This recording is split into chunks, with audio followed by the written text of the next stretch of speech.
ខ្ញុំបកណាខ្ញុំបាទសូមក្រាបថ្វាយបង្គំបកណាជាម្ចាស់ព្រះសង្ឃគ្រប់ព្រះអង្គជាទីគោរពសក្ការៈដ៏ខ្ពង់ខ្ពស់និងសូមគោរពជំរាបសួរពុកម៉ែបងប្អូនប្រិយមិត្តអ្នកតាមដាននៅហោរាសាស្ត្រប្រចាំថ្ងៃជាទីគោរពស្វាគមន៍មកកាន់ទំព័រ Channel របស់ខ្ញុំបាទនៅក្នុងថ្ងៃនេះយើងនឹងមកធ្វើការគុណគូកណនីពិនិត្យមើលដួងចតាតារារាសីរបស់ពុកម៉ែបងប្អូនទាំងអស់គ្នាប្រចាំថ្ងៃអាទិត្យទី21ខែមិថុនាឆ្នាំ2026នេះថាតើនៅក្នុងចុងសប្តាហ៍នេះដួងរាសីរបស់អស់លោកអ្នកប្រែប្រួលយ៉ាងណាឆ្នាំណាខ្លះត្រូវផ្កាយលៀបដេញតាមបំភ្លឺនិងឆ្នាំណាខ្លះត្រូវរៀបចំស្មារតីដើម្បីរំដោះគ្រោះតោះកុំឲ្យខាតពេលយូរសូមអញ្ជើញស្ដាប់ការបកស្រាយរបស់ខ្ញុំបាទដូចតទៅសម្រាប់លោកអ្នកដែលកើតឆ្នាំជូតរាសីរបស់លោកអ្នកនៅក្នុងថ្ងៃនេះឡើងខ្ពស់ត្រដែតល្អណាស់មហាសិរីសុស្ដីបានរំកិលចូលមកដល់ដួងចតារបស់លោកអ្នកដែលកើតឆ្នាំជូតនៅក្នុងថ្ងៃនេះហើយផ្កាយសំណាងបានរះចាំងចំដួងរាសីធ្វើឲ្យធម្មពលអវិជ្ជមានទាំងឡាយ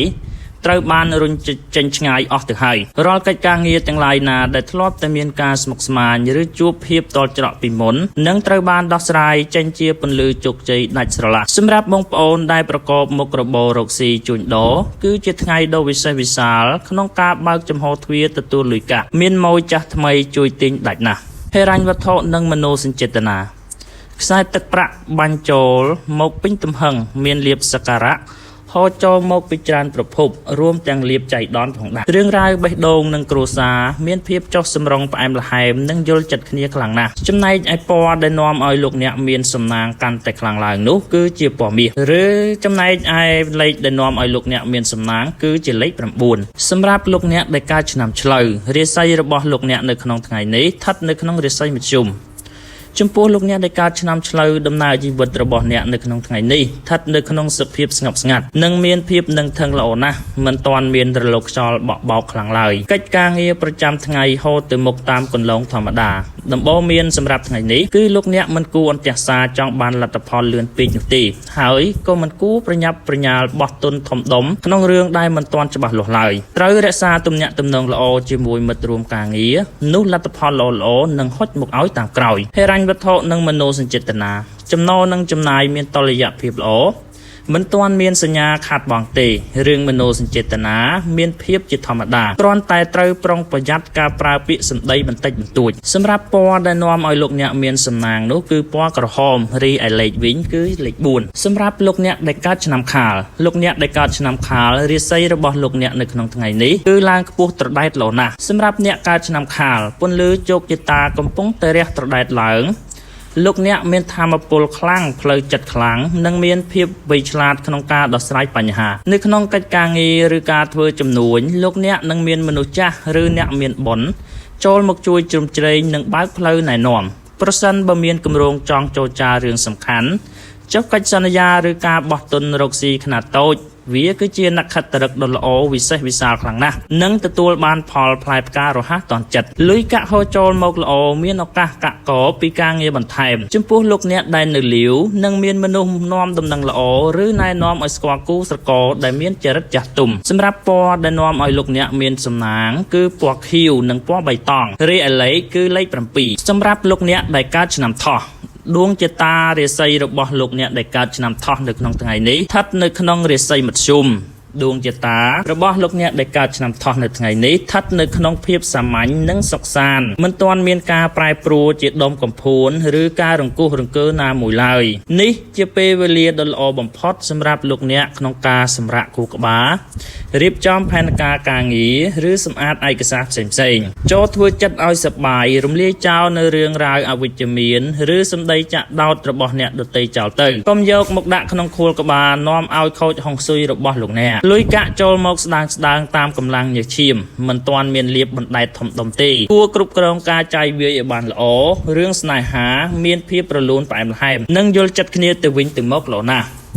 ចំណែកឯពណ៌ដែលនាំឲ្យលោកអ្នកមានសំណាងគឺពណ៌សនិងលេខដែលនាំឲ្យលោកអ្នកមានសំណាងនោះគឺលេខ2សម្រាប់លោកអ្នកដែលកើតឆ្នាំរោង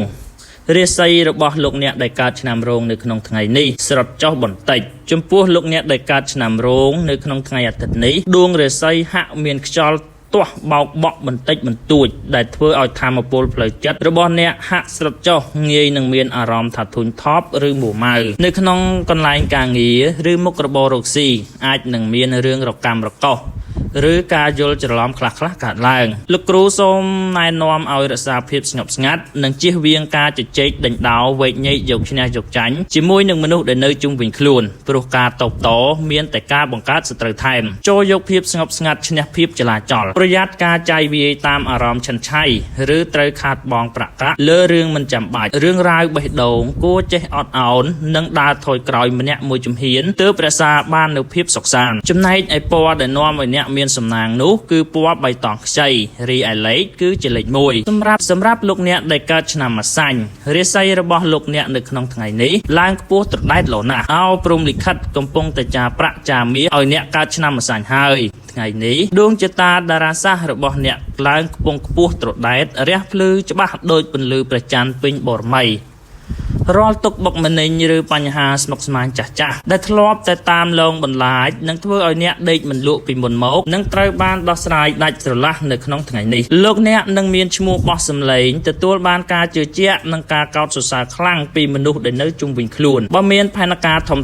ចូលធ្វើដោយភាពជឿជាក់ចោះលុយកាក់ហូរចូលមកដូចទឹកបាក់ទំនប់បើកកាបូបទទួលលុយមិនទាន់ឡើយទំនាក់ទំនងស្នេហានិងគ្រួសារមានសុភមង្គលយ៉ាងពេញបរិបូរណ៍រកអ្វីប្រៀបផ្ទឹមពុំបានចំណែកឯពណ៌ដែលនាំឲ្យលោកអ្នកមានសំណាងនោះគឺជាពណ៌ក្រហមចំណែកឯលេខគឺជាលេខ6សម្រាប់លោកអ្នកដែលកើតឆ្នាំមមីរាសីរបស់លោកអ្នកដែលកើតឆ្នាំមមីនៅក្នុងថ្ងៃនេះស្ថិតនៅក្នុងរាសីមធ្យមសម្រាប់អ្នកកើតឆ្នាំមមីជាតាតារាសាស្ត្រថ្ងៃនេះដើរទៅមុខតាមលំដាប់លំដោយមិនទាន់មានការប្រែប្រួលជាដុំកំភួនឬគួរឲ្យបារម្ភនៅឡើយអ្វីៗស្ថិតនៅក្នុងការព្យាករណ៍របស់អ្នកនេះជាពេលវេលាដ៏សមស្របក្នុងការបន្តធ្វើភារកិច្ចប្រចាំថ្ងៃឲ្យបានល្អនិងល្អិតល្អន់ក៏មានចិត្តខ្វល់ខ្វាយអន្ទះសារចង់បានភាពល្បីល្បាញលឿនពេកអីអ្វីៗនឹងដើរទៅមុខតាមពេលវេលាជាក់ស្ដែងហើយការខិតខំប្រឹងប្រែងរបស់អ្នកនឹងហុចផលឲ្យគាត់មែនហិរញ្ញវត្ថុរក្សាបាននូវតុល្យភាពចំណូលចំណាយរត់ស្មើគ្នា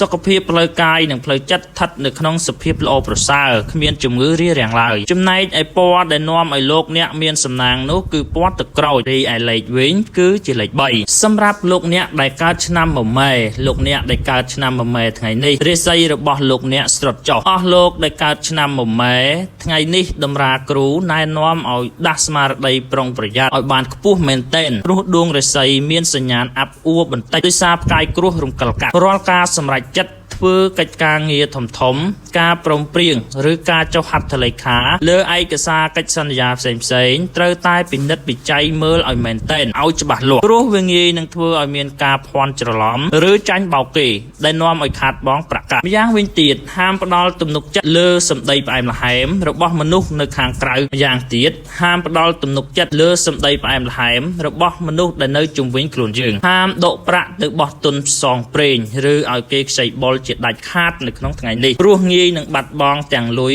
បាត់បង់ទាំងមិត្តភាពក្នុងរង្វង់គ្រួសារគួរចេះអត់ឱននិងនិយាយគ្នាដោយចិត្តត្រជាក់ចំណែកឯពណ៌ដែលនាំឲ្យលោកអ្នកមានសំណាងឡើងវិញនោះគឺពណ៌ប្រផេះនិងពណ៌ខ្មៅចំណែកឯលេខគឺលេខ5សម្រាប់លោកអ្នកដែលកើតឆ្នាំវោករាសីរបស់លោកអ្នកដែលកើតឆ្នាំវោកនៅក្នុងថ្ងៃនេះឡើងខ្ពស់ត្រដែតល្អថ្ងៃនេះជាថ្ងៃបើកទ្វារលាភជ័យសម្រាប់លោកអ្នកដែលកើតឆ្នាំវោកដួងជតាពេញបរិបូរណ៍ដោយធម៌ពលវិជ្ជមានធ្វើឲ្យអ្នកមានស្មារតីភ្លឺស្វាងប្រសិនបើលោកអ្នកជាអ្នកប្រកបមុខរបរអាជីវកម្មឬលក់ដូរថ្ងៃនេះនឹងមានអតិថិជនរកស៊ីចូលមកច្រើនធ្វើឲ្យមុខរបរកាក់កបខ្លាំងដកដៃមិនរួចឡើយសម្រាប់អ្នកធ្វើការងារការិយាល័យនឹងទទួលបានដំណឹងល្អទាក់ទងនឹងភារកិច្ចថ្មីឬឱកាសក្នុងការបង្ហាញសមត្ថភាពដែលនាំទៅរកការងារឡើងឋានៈនៅថ្ងៃខាងមុខប្រកាសកាក់កបល្អណាស់មានប្រភពចំណូលបន្ថែមចូលមកហៅប៉ៅរបស់អ្នកនៅលាវមានសញ្ញាណជួបគូព្រេងដែលយល់ចិត្តនិងមានឋានៈល្អខ្ពង់ខ្ពស់ចំណែកឯពណ៌ដែលនាំឲ្យលោកអ្នករឹតតែមានសំណាងបន្ថែមទៀតនោះគឺពណ៌ផ្កាឈូករីឯលេខវិញគឺលេខ